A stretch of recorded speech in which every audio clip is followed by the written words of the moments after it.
How to log in to the Lensa app. So you have downloaded the Lensa app and you are ready to create this amazing AI avatars everyone is talking about. Getting logged in is super simple.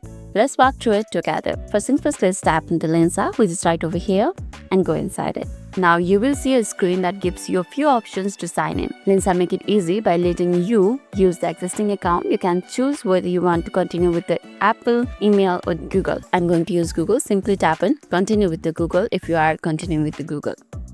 Now select the Google account that you used earlier to sign in. Let's tap on this and go inside it. Let's skip this one. And tada! You have successfully logged in and ready to start editing photos or generating your avatars. Quick question for all: which login method do you usually find the easiest? Let me know down in the comments. That's all for today's video.